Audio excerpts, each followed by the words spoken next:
सुखी कौन? एक भिखारी किसी किसान के घर भीख मांगने गया। किसान की स्त्री घर में थी। उसने चने की रोटी बना रखी थी। किसान आया, उसने अपने बच्चों का मुख चूमा। स्त्री ने उनके हाथ पैर धुलाए। वह रोटी खाने बैठ गया। स्त्री ने एक मुट्ठी चना भिखारी को डाल दिया। भिखारी चना लेकर चल दिया। रास्ते में वह सोचने लगा, हमारा भी कोई जीवन है। दिन भर कुत्ते की तरह मांगते फिरते हैं, फिर स्वयं बनाना पड़ता है। इस किसान को देखो, कैसा सुंदर घर है। घर में स्त्री है, बच्चे हैं, अपने आप अन्न पैदा करता है, बच्चों के साथ प्रेम से भोजन करता है। वास्तव में सुखी तो यह किसान है। इधर वह किसान रोटी खाते खाते अपनी स्त्री से कहने लगा, नीला बैल बहुत बूढ़ा हो गया है, अब वह किसी तरह काम नहीं देता।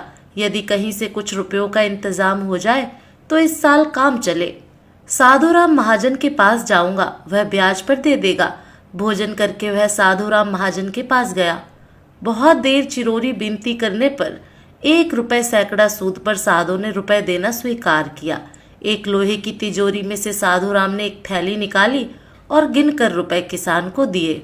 अपने घर को चला। वह रास्ते में सोचने लगा, हम भी कोई आदमी है, घर में 5 रुपए भी नकद नहीं।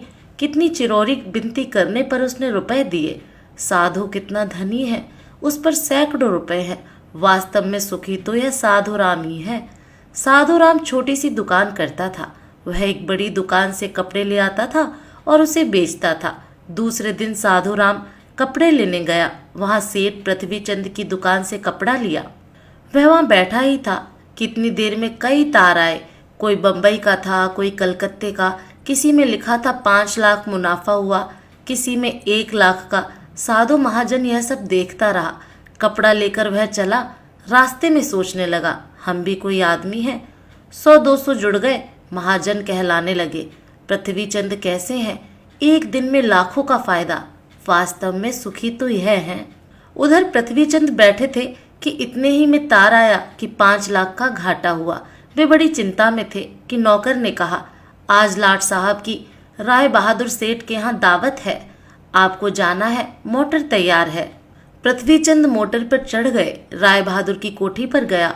वहां सोने चांदी की कुर्सियां पड़ी थीं। राय बहादुर जी से कलेक्टर कमिश्नर हाथ मिला रहे थे। बड़े बड़े सेठ खड़े थे। वहां पृथ्वीचंद सेठ को कौन पूछता।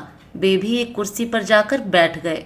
लाट साहब आए, राय बहादुर से हाथ मिलाया, उनके साथ चाय पी और चले गए। पृथ्वीचंद अपनी मोटर में लौट रहे थे। रास्ते में सोचते आते हैं, हम भी कोई सेठ हैं। 5 लाख के घाटे से ही घबरा गए।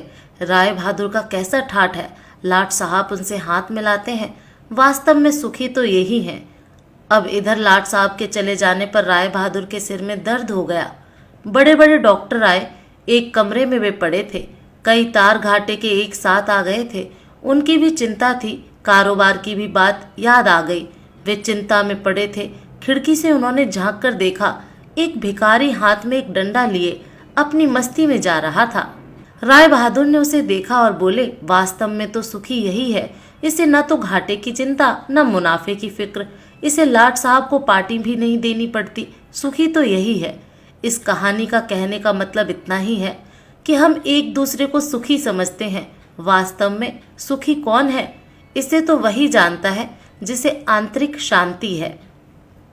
आपको कहानी कैसी लगी कमेंट बॉक्स में ज़रूर बताएं। फिर मिलूंगी एक नई कहानी के साथ।